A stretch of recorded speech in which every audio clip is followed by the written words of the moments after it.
북한 평안북도 철산군 동창리. 북한군의 미묘한 움직임이 감지됐다. 장거리 로켓 은하 3호의 발사 준비다. 미국과 일본의 첩보 위성이 출격했고 곧바로 동창리의 영상이 속속들이 전해진다. 북한은 더 이상 감출 수가 없었다. 운반할 때부터 또 실제로 발사하는 모든 과정을 분명하게 미국은 알고 있었고요. 중국의 한 비행장. 지륵 같은 어둠 속을 날던 관측 위성이 한 장의 영상을 촬영해 전해왔다. 선명한 항공기의 모습. 독일 영상 레이더 위성의 놀라운 능력이다. With a SAR satellite, you can image any point on the world, anytime, independent of daylight and weather. 끝없이 펼쳐진 몽골 초원에서 한국 연구진을 태운 집차들이 줄지어 이동하고 있다. 고된 작업 끝에 초원 한가운데 레이더 반사판이 설치됐다. 인공위성과 가장 잘 통하는 곳을 찾아 떠난 몽골 기행. 우리나라 최초의 영상 레이더 위성 아리랑 5호를 맞이하기 위한 준비는 끝났다. 우주의 빅브러더 위성 아리랑 5호가 드디어 궤도에 진입한다.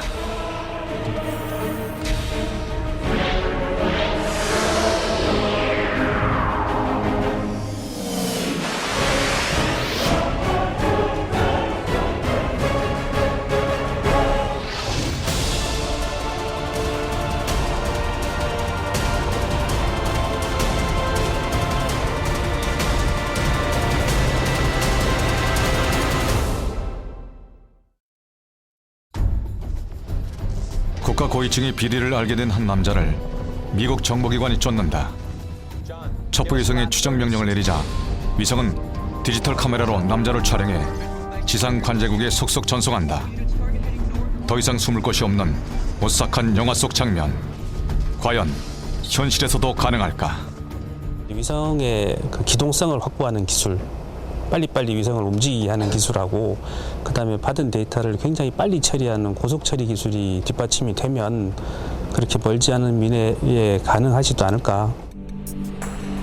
관측 위성은 우주에서 지상을 촬영하는 게 임무다.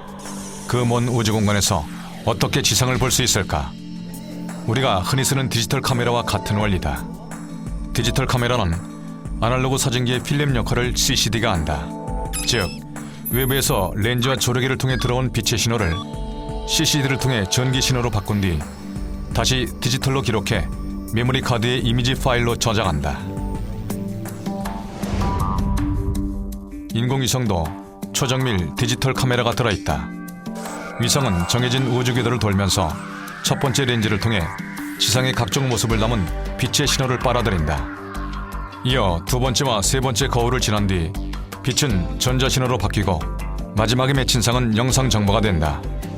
위성은 이 정보들을 저장했다가 지상 관제국에 사진으로 내려보낸다. 관측 위성은 지상 500km에서 700km 상공의 우주에서 지구를 바라본다. 따라서 기껏해야 1km 상공을 나는 비행기와 달리 넓은 지역을 한 번에 볼 수 있다.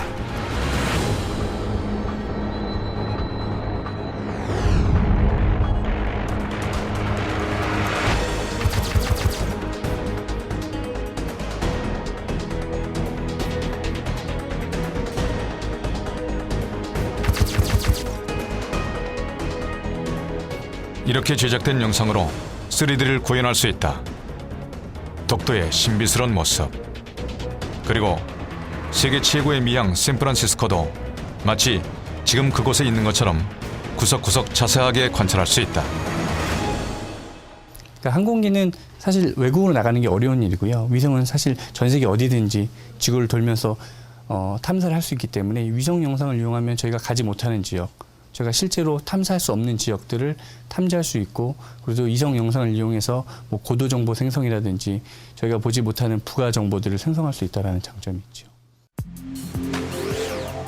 하지만 관측 위성이 늘 이처럼 뛰어난 능력을 발휘하는 건 아니다. 구름이 낀 날씨거나 밤에는 사진을 찍을 수 없다. 위성의 디지털 카메라는 광학용이기 때문에 빛이 있어야만 작동하기 때문이다.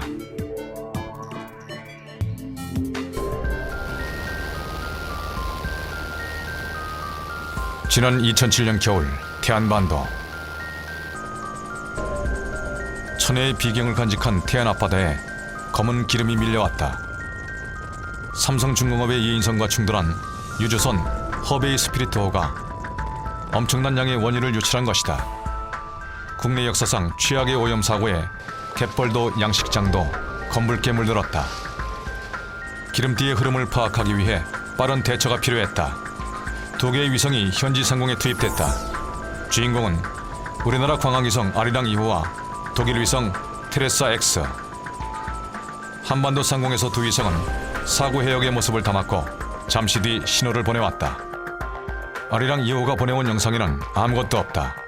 구름이 많이 끼는 바람에 위성의 광학 카메라가 무용지물이 됐던 것이다. 하지만 테라사 X는 달랐다. 기름띠가 어디로 가고 어떤 패턴을 보이는지 시간대별로 정확하게 잡아냈다.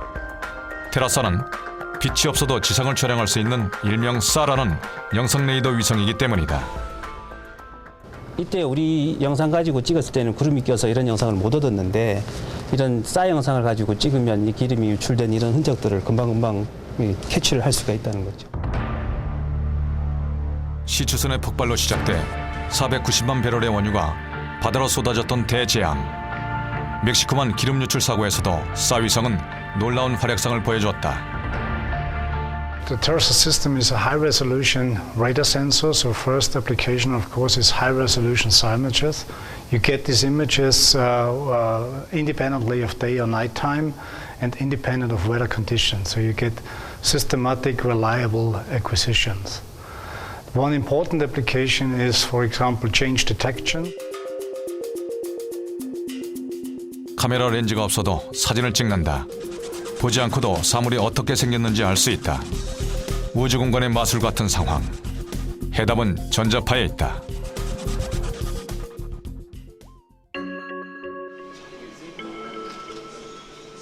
대학병원의 MRI 검사실. 한 남자가 옷을 갈아입고 MRI 촬영에 들어갔다.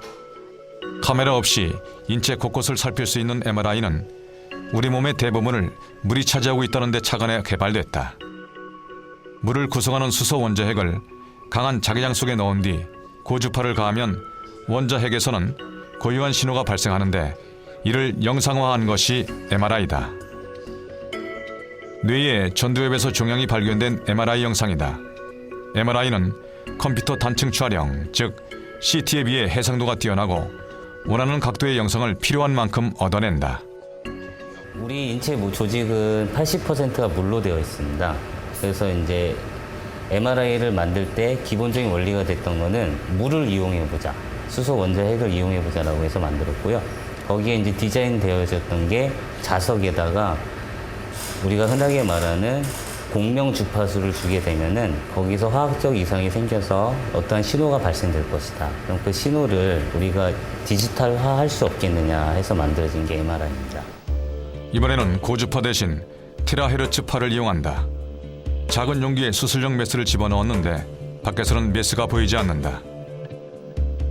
이 용기에 테라헤르츠파를 투과하자 속에 든 메스의 모습이 서서히 그려진다.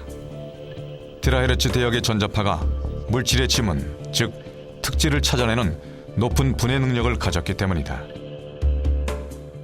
테라헤르츠 속성상 금속에는 반사가 잘 되고 금속이 없는 부분은 투과가 잘 되는 특성을 이용해서 메스 칼이라든지 이런 것들을 우리 눈으로는 식별하지 못하는데 그거를 직접 이 테라헤르츠 검출기를 통해 가지고 보여줄 수가 있습니다.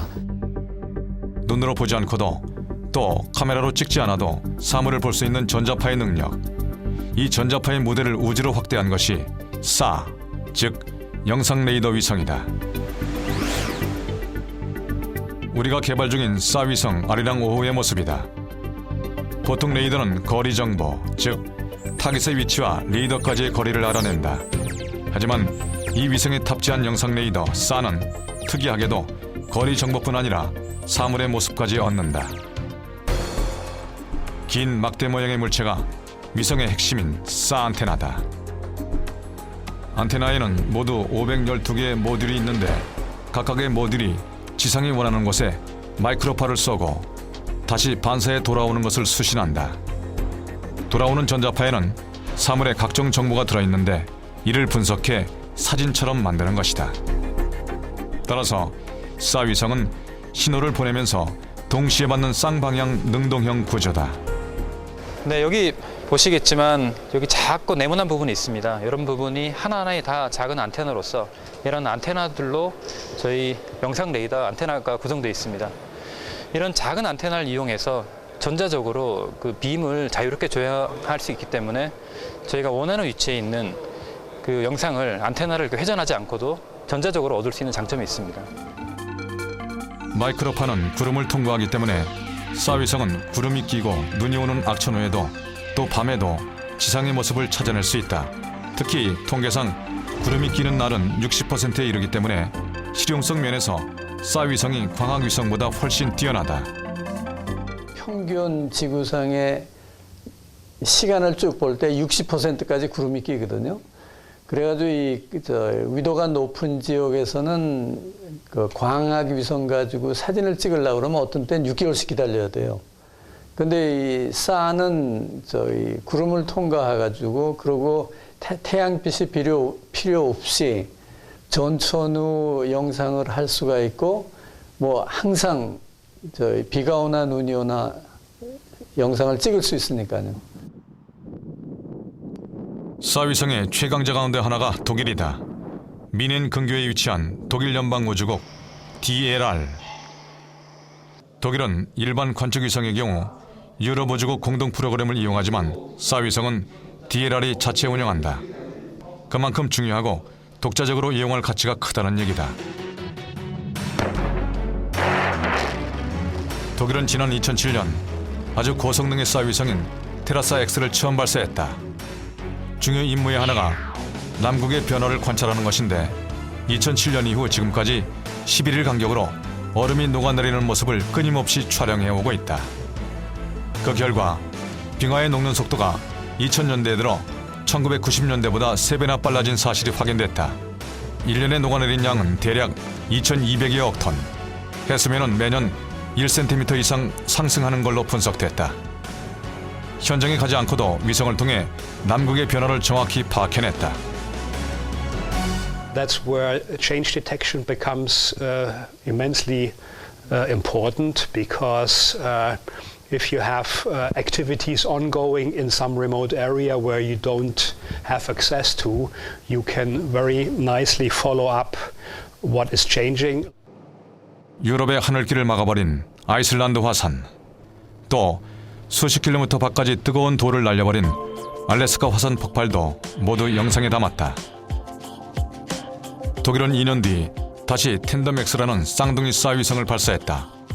편대 비행을 하는 두 위성의 간격은 200m. 시속 25,000km로 달리는 위성이 200m를 사이에 두고 난다는 건 기적 같은 일이다. 특히 나란히 날면서 두 위성이 한 개의 타깃을 동시에 촬영하다 보니 아주 정밀하게 파악할 수 있는 장점을 갖고 있다. TandemX has an additional propulsion system that's necessary for a close formation flight.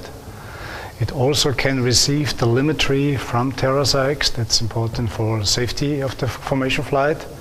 And on both satellites we have special antennas to exchange signals between the two satellites for synchronization of the radar systems.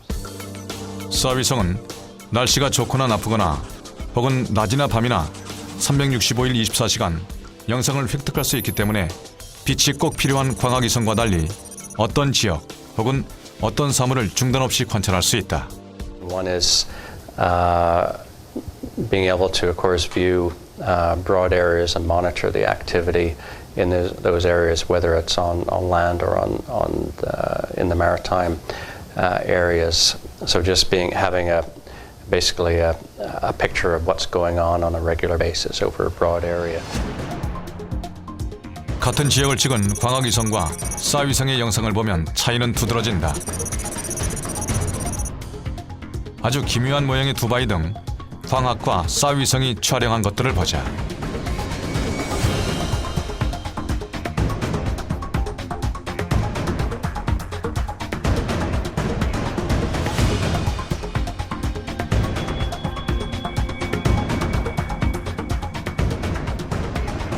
광학 영상은 깨끗하고 보기에 좋지만 쏴 영상은 다소 거친 느낌으로 선명도에서 조금 떨어진다.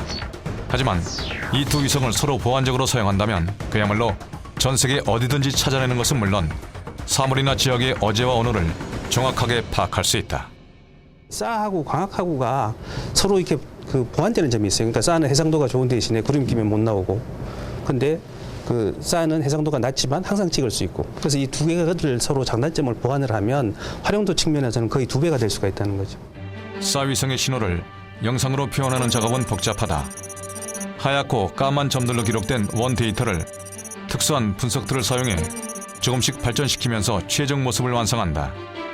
특히 레이더는 거리 정보도 전하기 때문에 3D를 만드는 데도 유용하다. 지표면에서 이 전파가 날아갔을 때 반사되어 돌아오는 정도가 어느 정도에 따라서 영상화가 되는 건데, 예를 들어서 이제 지표면 같은 경우는 이제 반사되는 정도가 적기 때문에 영상이 어둡게 나타나게 되고, 이제 건물이나 콘크리트 벽 이런 건물이 있는 지역에 대해서는 반사되는 정도가 세기 때문에 이제 영상이 밝게 나타나게 됩니다. 싸 위성을 처음 개발한 곳은 역시 미국 나사다. 최초의 싸 위성은 1978년 발사된 시셋인데 미국 연안의 해양 상태를 관찰하는 임무를 띄었지만 수명은 106일에 그쳤다.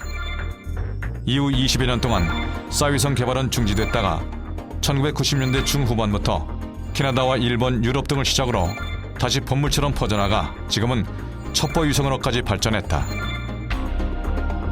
기후 변화로 인해 맑은 날보다 흐린 날이 많게 되자 뒤늦게 영상 레이더 위성의 필요성을 인식한 것이다. 현재 이 같은 싸 위성을 보유한 곳은 선진 7개 나라, 주로 첩보용인 미국 위성들을 제외하면 독일의 테라사와 텐더맥스, 이탈리아의 스카이메드, 일본의 에이로스 등이 대표적이다. 인공위성이 가장 큰 능력을 발휘하는 때는 재난 상황이다. 산불, 지진, 해일 등이 발생했을 때 항공기로는 아주 좁은 지역만 촬영이 가능하지만 우주에서는 한 번에 넓은 곳을 볼 수 있어 재난 대처에 훨씬 유리하다. 항공 영상 같은 경우는 이제 촬영 범위가 좁기 때문에 일반 그 대도시를 촬영하려면 한 2,000장 정도가 소요가 됩니다. 그러나 위성 영상은 한 서너 카트면은 대도시를 다 찍을 수 있기 때문에 도시, 산림, 재난재해, 소방방재 이런 모든 분야에 신속하게 이제 활용할 수 있다는 그런 큰 장점이 있습니다. 지난 2005년 미국 동남부에 허리케인 카트리나가 강타했다. 최악의 허리케인에 제재구장 뉴올리언즈가 일순간 폐허로 변했다. 당시 위기 상황은 위성 영상에 고스란히 드러났다. 수많은 배와 부두 같은 해안가의 주요 시설물이 어떻게 사라졌는지 잘 나타난다. And you can look at further examples of the kinds of impacts of weather and extreme events upon populations and infrastructure in an economy by looking at this image from 1 meter IKONOS imagery that look at how Hurricane Katrina, when it struck the coast, affected the coastline at Gulfport. 낭만과 예술이 어우러진 도시 이탈리아 로마. 하지만 왠지 이 도시와는 어울리지 않는 분위기에 한 탐사업체가 있다. 위성 영상 전문회사 이지오스사. 이탈리아 우주개발의 상징과도 같은 것이다. 이지오스는 코스모 스카이메드라고 불리는 영상 레이더 위성, 즉 싸 위성 4기를 운영하고 있다. 위성들은 각자 다른 4개의 궤도를 돌면서 지구 전역의 일상 혹은 특별한 모습들을 담아내고 있다. 2008년 인류 최악의 참사가 발생한 중국 수촨성. 5월의 어느 봄날 오후에 찾아온 규모 8.0의 강진에 중국은 초토화됐다. 댐은 여기저기 붕괴됐고 산사태가 나서 토사가 마을을 덮쳤다. 거리에 여기저기 나뒹구는 시신, 절규하는 사람들, 지옥이 따로 없었다. 당시 사망 실종자는 8만여 명, 무너진 건물은 2,500만 채, 500만 명의 이재민이 발생했다.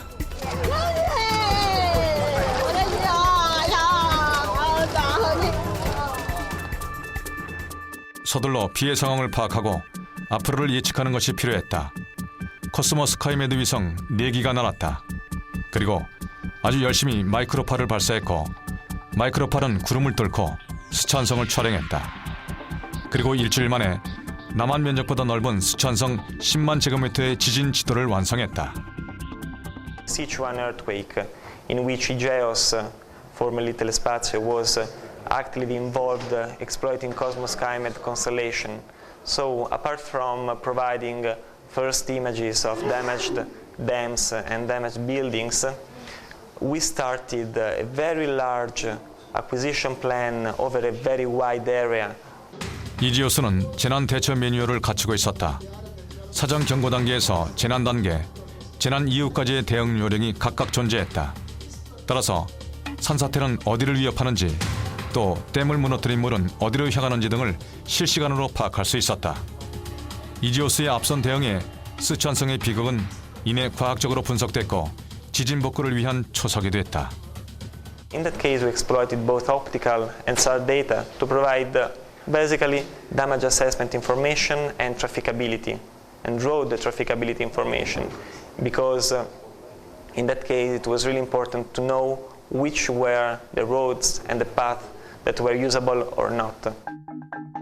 캐나다의 사 위성인 레이더셋은 북극 항로를 개척하고 운영하는 데 이용된다. 캐나다는 세계에서 가장 복잡한 해안선과 가장 많은 섬, 빙산을 가진 나라다. 따라서 곳곳을 떠다니는 얼음 덩어리를 피해 선박을 운행해야 하는 캐나다로서는 레이더셋의 운영이 필수적이다. From using the imagery, you're able to identify basically the optimum way through the ice and navigate basically through the channel there. So this is a routine application for RadarSat and is used by the Coast Guards and other people operating in the Arctic. 레이더셋을 운영하는 기업 MDA를 한때 미국이 인수하려고 시도한 적이 있었다. 캐나다가 레이더셋이 촬영한 고급 정보를 다른 나라들에게 쉽게 제공하자 미국이 이를 막기 위해 인수하려고 한 것인데 캐나다 국민과 의회가 반대해 무산됐다. 국가 안전에 꼭 필요한 국민 기업을 미국에 넘길 수 없다는 이유였다. 캐나다에서는 레이더셋 자료도 계속 각국에 다 팔았잖아요. 우리나라 중정원에서도 막 사고요. 그러니까 미국에서는 그걸 막으려고 MDA를 사가려고 그랬는데 캐나다 정부에서 국회에서 긴급 소집해가지고 그걸 막았거든요. 그래서 MDA가 미국으로 안 팔려간 거예요. 재난이 발생하면 광학과 사 위성이 동시 투입된다. 우리나라 광학위성 아리랑 2호도 2010년 일본 쓰나미 때 큰 역할을 한 적이 있다. 아리랑 2호가 촬영한 걸 보면 센다이의 해안선이 붕괴되고 농지가 휩쓸려 나간 모습, 활주로와 비행기가 아예 사라진 모습들이 선명하게 잡혔다. 아리랑 2호가 촬영한 센다이 공항 활주로 지역 그 전후 영상을 비교해 봤을 때 과거에 선명하게 보이던 활주로들이 그 최근 영상에서는 이렇게 형체를 알아볼 수 없는 상황으로 나타나고 있습니다.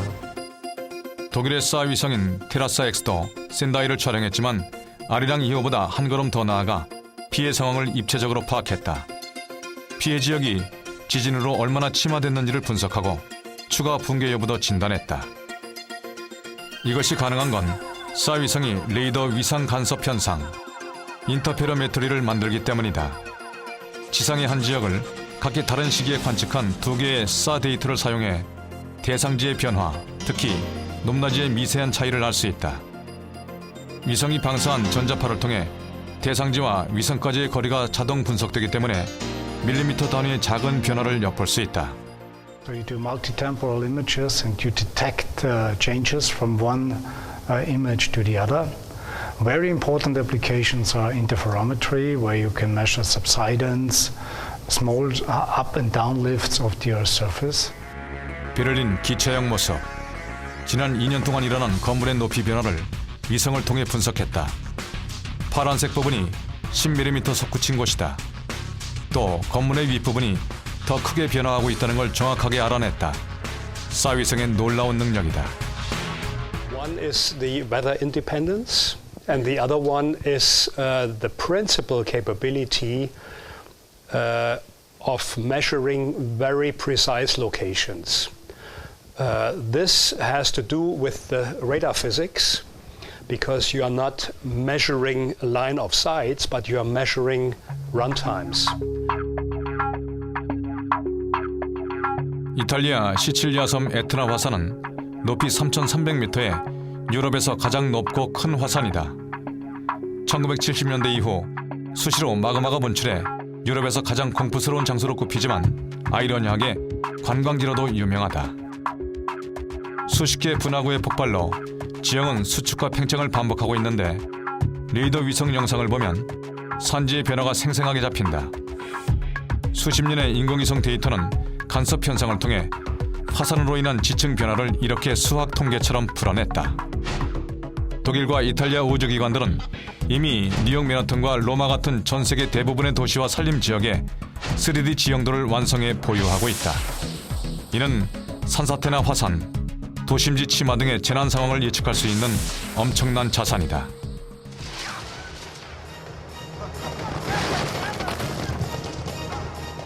유적을 찾아 나선 이들의 모험을 그린 영화 미이라.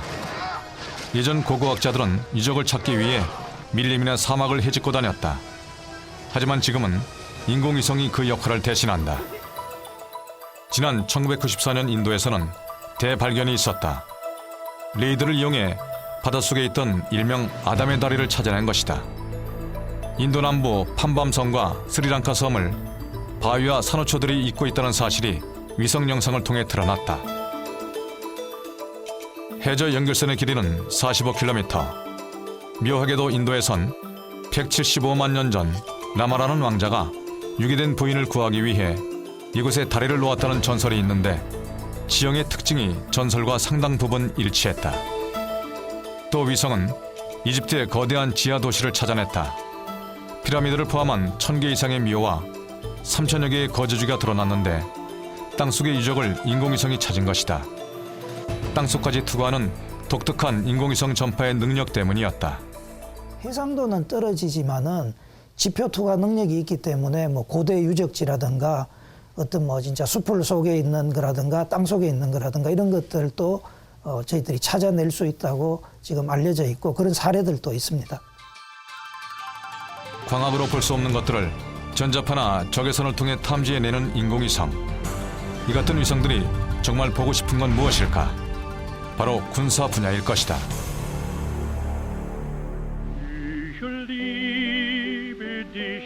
중세 때 유럽의 기독교와 상업의 중심지였던 독일 브레멘. 지금 브레멘의 자랑거리는 우주기업 OHB다. 일가족이 모여 만든 OHB는 유럽 최대의 위성 제작사인 EADS 아스트리움사와의 한판 승부에서 이겼다. 골리앗을 이긴 작은 우주기업의 반란. 독일군이 발주한 전천후 스파이 군사 위성 프로그램을 OHB가 수주한 것이다. We were in competition with the big one, Astrium EADS at this time, and everybody was surprised that a company like we can beat the big European company EADS at this time. Nobody was really believing that we are doing world-class satellites. 더 놀라운 건 첩보 위성의 능력이었다. OHB가 수주한 건 사르페란 이름의 영상 레이더 위성으로 독일군은 2006년부터 3년간 사르페 5기를 발사했다. 커다란 원형 접시 안테나가 이색적이다. 이 안테나를 통해 전자파를 지상에 동시다발적으로 쏜 뒤 반사파를 분석해 영상을 얻는다. 해상도는 50cm급 세계 최고의 정밀도를 가졌다. 독일군의 잠재력을 우주에서 되살린 사르페. 독일군은 1년 365일 쉬지 않고 첩보 영상을 생산하고 있다. This Salupe means magnifying, to see nearly everything on the ground, even if it is snow there or rainy or whatever, or clouds and sunshine. It's an incredibly important program for our army. 첩보 위성은 첩보 위성끼리 통한다. 독일군 위성인 사르페와 프랑스군이 가진 해상도 45cm급의 광학용 위성인 헬리오스는 서로 공동 관제하고 함께 정보를 주고받는 시스템이다. 프랑스와 독일 스파이 위성의 공동전선, 소름 끼치는 우주 정보전이다. 어둠에 쌓인 비밀스러운 중국의 한 비행장. 하지만 이것도 독일 위성의 눈을 피하지는 못한다. 중국 상공을 날던 위성은 곧바로 항공기의 크기 등 외부 특징을 파악했고 이를 토대로 기종까지 확인하는 데 성공했다. 한밤중 대양을 오가는 배들의 동향도 포착한다. 배가 어떤 종류인지, 무엇을 싣고 있는지, 또 어디로 가는지를 알아내는 것이다. 밤과 낮, 날씨에 관계없이 영상을 얻는 싸위성만이 할 수 있는 일이다. Because defense needs reliable systems, of course a radar system, a SAR system is always very well suited. Anytime, day and night on the ocean. A very prominent application for SAR is, for example, the detection of ships in the ocean. 우주공간은 이미 전쟁터다. 광학과 싸위성을 이용해 소리 없는 정보 싸움이 한창이다. 미국의 대표적인 첩보도구는 KH-11, KH-12 위성이다. KH는 열쇠 구멍으로 엿본다는 의미의 키홀의 약자다. 또 싸위성으로는 라크로스가 활약한다. 키홀 위성은 15cm 크기의 물체까지 볼 수 있고 라크로스는 구름을 뚫고 지상 타격점을 정확히 찾아낸다. 이라크전에서 미군은 낮에는 키홀 위성을 가동했고 밤이나 악천후 때는 라크로스를 통해 이라크의 모든 움직임을 간파해 전쟁을 쉽게 승리로 이끌었다. 이라크전에서 미국의 경우에는 그 키홀이라든지 라크로스 같은 감시정찰 위성을 활용해서 사방 15cm 내지는 1m 이내의 그 오차 범위 내에서 적을 타격할 수 있는 그런 능력을 가진 감시정찰 위성을 활용을 했습니다. 일본의 첩보 위성은 북한의 도발이 빌미가 됐다. 지난 1998년 북한이 대포동 1호를 발사하자 일본은 마치 벌집을 쑤셔놓은 것처럼 들끓었다. 그리고 기다렸다는 듯 자신들도 첩보 위성을 가져야 한다는 논리로 발전시켰다. 이렇게 해서 탄생한 게 오늘날 일본의 우주 정보망이다. 대포동 같은 장거리 미사일은 사실 미국이라든가 유럽에 이제 위협이 될 수 있겠죠. 그러니까 어떻게 보면 그럴 때마다 이제 일본은 그거를 핑계 삼아가지고 좀 더 이제 자기네들의 어떤 군비 강화라든가 하여튼 그런 우경화에 이용하고 있지 않나 이런 생각이 듭니다. 일본이 선택한 건 광학과 영상 레이더 위성, 즉 싸위성의 조합이었다. 2000년대 들어 일본은 IGS란 첩보 위성을 발사했다. 광학과 싸위성이 각각 한 개씩 한 조를 이뤘는데 현재 한반도 상공에서 IGS는 밤낮 없이 각종 첩보를 수집하고 있다. 특히 놀라운 건 DRTS라는 릴레이 위성 체계다. 관측 위성이 지상의 관제 범위를 벗어나면 릴레이 위성이 지상국과 위성 사이의 정보를 중계한다. 북한이 1998년 8월 31일 날 대포동 미사일 발사 실험을 하고 나서 일본이 즉각적으로 결정한 것은 미사일 발사를 탐지하기 위해서 정보 획득 위성 4기를 올리겠다는 것이었고, 그래서 광학위성 2기, 레이더 위성 2기 해서 총 4기가 지금 우주에 발사가 돼서 지금 돌아가고 있습니다. 그래서 한반도를 매일 한 번씩 볼 수가 있습니다. 우주를 평화적으로 이용한다고 대외적으로 천명해온 일본. 그러나 일본의 우주 개발이 평화가 아닌 군사적인 목적으로 변질됐음은 알만한 사람은 다 아는 일이다. 상업용 인공위성을 발사하는 기술이나 미사일 발사하는 기술은 똑같습니다. 그런데 재미있는 거는 그동안에 일본은 우주를 평화적으로만 이용하겠다는 말로 군사적 이용을 위장해 왔습니다. 그래서 일본의 어떤 저널리스트들은 이런 얘기를 했습니다. 우주를 평화적으로만 이용하겠다는 아름다운 말을 할 수 있는 나라는 세계에서 일본밖에 없다. 한반도에는 하루 수천여 개의 인공위성이 통과하거나 아예 머물러 있다. 하지만 이 가운데 우리가 알고 있는 건 많지 않다. 대부분의 위성이 어떤 목적을 가지고 어느 궤도를 도는지 모른다. 다만 대다수가 첩보용일 것이란 짐작만 할 뿐이다. 한반도 상공에는 수천여 개의 인공위성이 매일 지나가게 되는데 그중에 700여 개 정도만 정보를 알 수 있고 우리가 관측 가능한 인공위성의 개수는 400개 정도에 불과합니다. 나머지 인공위성은 우리가 어떤 임무를 가지고 어떻게 활동하고 있는지 알 수가 없습니다. 물론 우리도 우주에서 평양을 본다. 아리랑 위성이 촬영한 평양 시내의 영상. 곳곳에 주요 시설물이 선명하게 잡혔다. 이를 토대로 3차원 입체 영상을 만들었다. 마치 비행기를 타고 내려보듯 평양을 샅샅이 분석한다. 우리는 이런 첨단 광학 위성을 보유하고 있지만 아직까지 싸위성은 없다. 그러나 가져야 할 이유는 분명하다. 굳이 전쟁이 아니더라도 우리의 독자적인 정보망을 갖춰야 자주 국방에 한 발 더 다가선다. 특히 남북이 대립하는 상황과 일본의 우경화, 중국의 군사 대국화가 우리를 위협한다. Mountains and everything there, and very nice. And you want to look down, and you have also North Korea, and you should also look everywhere, not only there, but for Korea, I think, in my opinion, radar satellites are much more important than optical one, much more. 광학 위성인 아리랑 1, 2, 3호의 한계를 극복하는 시도가 국내 최초의 영상 레이더 사 위성인 아리랑 5호 개발 사업이다. 아리랑 5호는 무게 1.5톤의 X대역 주파수를 사용하며 지상 550km의 궤도를 운행한다. 해상도는 최소 1m에서 20m까지 또 최대 100km 이상의 폭을 한 번에 관측할 수 있도록 설계됐다. 최종 조립까지 무수한 실험이 이어졌다. 가장 긴장된 분위기 속에서 치러진 열진공 시험. 대형 챔버 안에 플러스 마이너스 200도 가까운 극한 환경을 조성해 한 달 동안 테스트한다. 애지중지 개발한 위성이 자칫 고온과 저온을 못 견딜 경우 한순간에 날아갈 수 있는 상황이다. 열진공 챔버 내에서 약 한 달간 고진공 환경과 마이너스 190도 이하의 저온 환경에서 모든 성능을 검증하게 됩니다. 그래서 실제 위성이 우주에서 있을 때 환경하고 동일한 환경에서 모든 성능을 검증하게 되는 시험입니다. 전자파 시험. 마이크로파가 발사될 때 위성에는 어떤 영향을 미치는지 본다. 눈으로 보이지는 않지만 수많은 전자파가 날아다니며 위성을 테스트한다.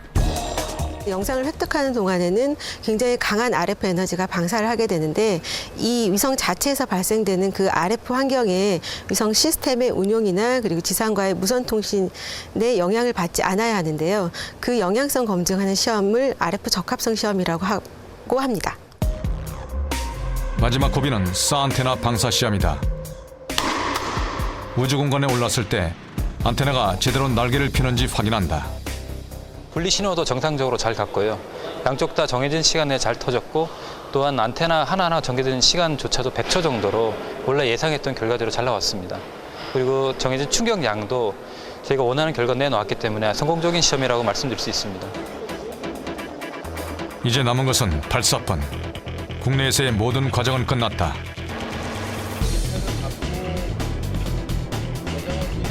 연구팀은 몽골로 떠났다. 시원하게 펼쳐진 몽골 초원. 우리 연구진을 태운 집차들이 줄지어 이동하고 있다. 마치 랠리를 하듯 바쁜 모습들이다. 잠시 뒤 우리 연구팀은 고된 땀방울을 흘린 끝에 초원 한가운데 레이더 반사판 코너 리플렉터를 설치했다. 코너 리플렉터는 아리랑 5호가 찍은 영상의 검보정을 위한 시설이다. 우리가 아리랑위성 5호가 발사되면 본 뒤에 설치된 코너 리플렉터를 이용해서 아리랑위성 5호의 영상 검보정 및 영상 품질을 높이는 데 일조할 것이라고 기대되고 있습니다. 검보정 사이트로 몽골을 택한 이유는 사방에 외부적인 장애물이 없기 때문이다.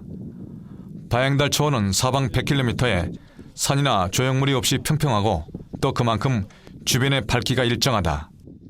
코너 리플렉터의 정확한 위치를 잡기 위해 국내 최고의 GPS 전문가들도 참여했다. 일반적인 차량 항법 시스템에서 제공할 수 있는 오차는 10m 정도입니다. 우리가 제공할 수 있는 좌표의 정밀도는 센티미터 레벨이며 이러한 정확한 좌표는 아리랑 위성 5호의 정밀한 영상 확보를 위해 사용될 것입니다. 몽골. 인공위성과 가장 잘 통하는 곳에 우리 영토가 생겼다.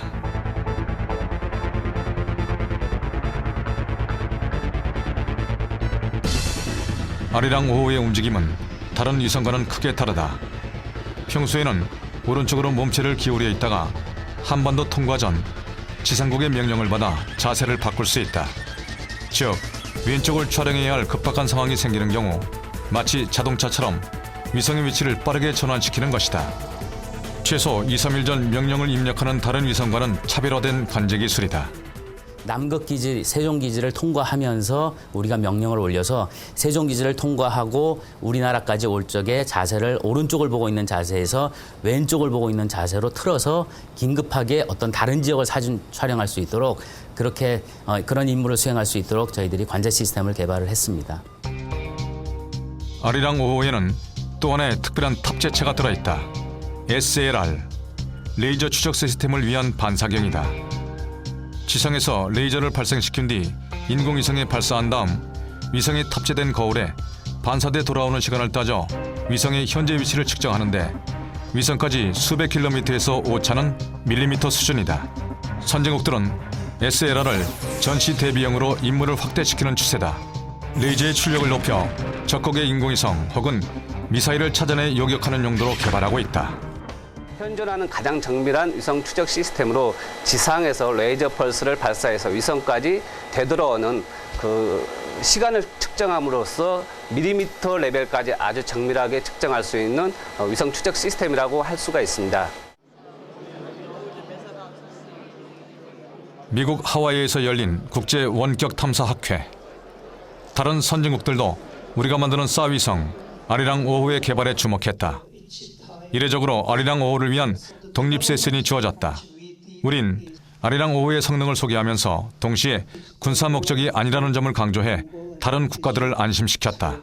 특히 해외에서 주목하는 건 아리랑 5호가 발사될 경우 우리나라는 모든 종류의 관측용 위성을 갖게 된다는 것이다. 우리는 지난 1999년 해상도 6.6m의 아리랑 1호를 시작으로 실용 위성 시대를 열었다. 2006년 해상도 1m짜리 아리랑 2호, 그리고 4년 뒤 지상 36,000km 정지 궤도에 천리안이 발사됐다. 그리고 2012년 첩보 위성 수준인 해상도 70cm급의 아리랑 3호가 올랐고 올해는 아리랑 5호, 내년에는 적외선 아리랑 3A 위성이 우주에 투입된다. 특히 광학 위성에서 주목할 건 해상도다. 영상을 보면 아리랑 1호부터 3호까지의 차이는 분명해진다. 카메라 해상도에 따라 위성의 수준이 달라진다. 광학 위성의 해상도 차이는 위성 카메라의 미러, 즉 거울의 크기에서 판가름 난다. 우리나라는 이미 직경 1.5m의 초대형 비구면 거울을 제작할 수 있는 기술력을 갖추고 있는데 이를 이용해 해상도 30cm급 카메라를 만들 수 있다. 우리나라에서는 직경 2m까지 가공할 수 있는 그런 시설들을 확보하고 있고요. 이거는 뭐 세계적으로 봐도 미국이나 뭐 러시아, 뭐 프랑스 이런 선진국 몇 개국 정도만 보유하고 있는 그런 기술입니다. 여기에다 국내 최초 적외선 위성인 아리랑 3A호가 저 궤도에 진입한다. 아리랑 3호와 쌍둥이 위성인 3A호는 IR, 즉 적외선 센서를 이용해 깜깜한 밤에도 지상 곳곳을 촬영할 수 있다. 기존의 광학 일반 영상들은 주간에만 그리고 촬영을 가능했는데요. 적외선 센서가 있기 때문에 야간 촬영도 가능하고 그렇기 때문에 산불이라든가 이런 데 감시에도 더 유리하게 되겠습니다. 적외선 위성이 촬영한 한밤중 지구의 모습.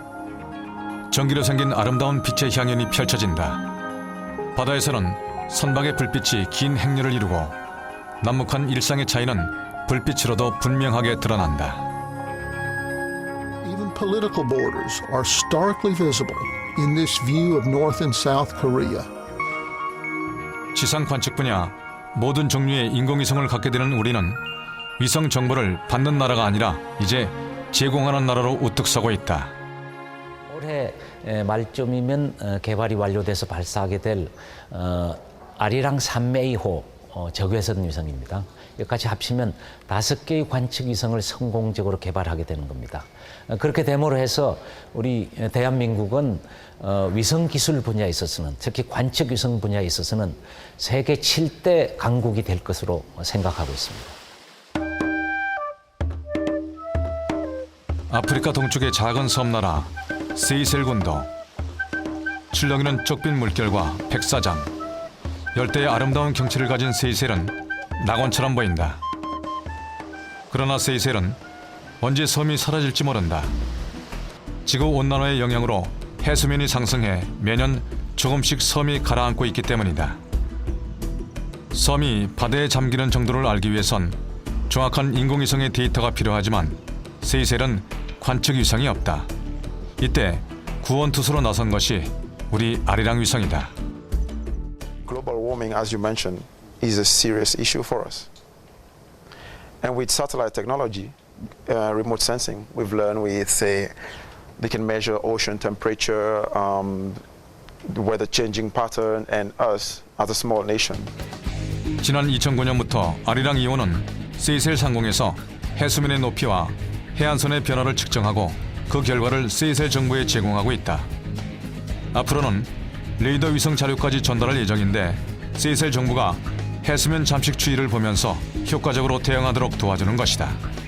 해안선 영역에서 많은 어자원들이 기대가 되는데 이거를 위성 자료를 활용하면 그 부분을 분석해서 그 정보를 획득할 수 있겠습니다. 그래서 가능하면 저희들 위성 자료로부터 이런 해양의 생태계에 대한 정보를 획득해서 활용하도록 그렇게 노력을 해보겠습니다. 이제 얼마 뒤면 우리는 낮과 밤 가릴 것 없이 또 어떤 악천 후에도 우주에서 못 보는 것이 없는 빅브라더 위성 아리랑 5호를 발사한다. 우주 공간에서의 힘찬 질주 끝에 당당하게 안테나를 펴는 아리랑 5호. 우주 개발 20년 만에 우리는 마침내 인공위성의 그랜드 슬램 시대를 열게 된다. 위성 불패, 신화는 계속된다. 스페이스 코리아를 향한 대한민국의 특별한 도전이 시작되고 있다.